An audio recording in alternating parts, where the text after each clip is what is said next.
It's been 72 hours almost to the T. Andrew Garcia waits. 3 days, 3 very long days without the spark and fervor of 17-year-old Kaylee Jackson. Tired, sad, happy,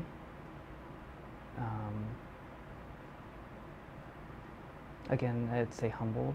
Kaylee was a daughter, a niece, a best friend, a soon-to-be high school graduate with hopes of becoming a surgeon. She wanted to save as many lives as she could, whether it be saving them herself or being able to give a part of herself to save them. As they sit in the ICU, through their sorrow, they were sure of one thing.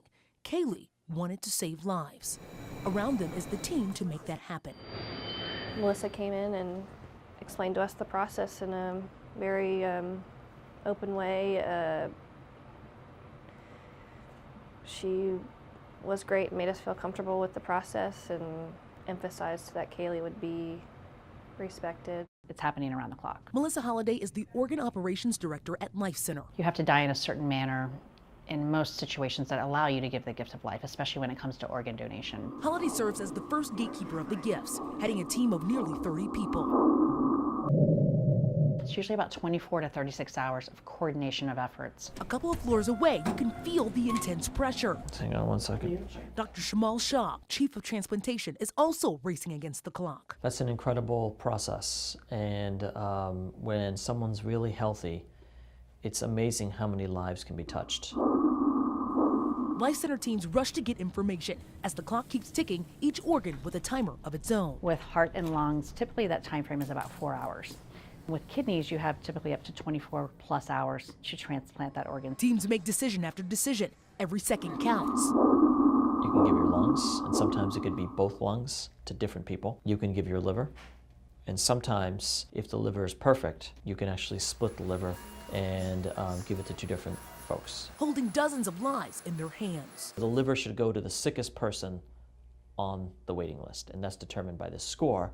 And then it goes the next sickest, and the next sickest, and the next sickest. It has nothing to do with how long you've been on the list, where you live, what kind of insurance you have. It's just purely based on the MELD score. Dr. Shaw says other organs, other criteria, kidneys, pancreas, heart, lungs, those matches are based on waiting time and genetic matches. And the team you see here is one of many. Workers at other hospitals, all helping make those matches. For instance, I'm representing UC Health for liver, kidneys, and pancreas.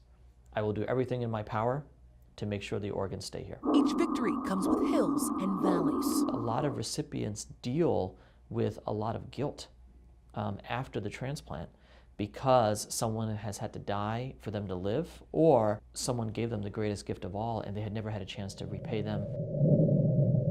All the while, in the ICU, Kaylee's family waits. Knowing that other people would be able to benefit from that same sort of feeling that we had is one of those things where, you know, it kind of goes full circle.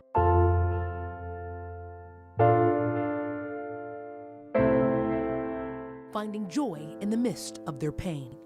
Kaylee's grandfather received 2 kidney transplants when she was young. I know that we got 13 good years from somebody else's gift, and I hope that, you know, the gifts that Kaylee's giving would give somebody 13, 15, 20, 25 years, if not more. The clock winds down. 8 organs, 6 lives, more than 50 people impacted.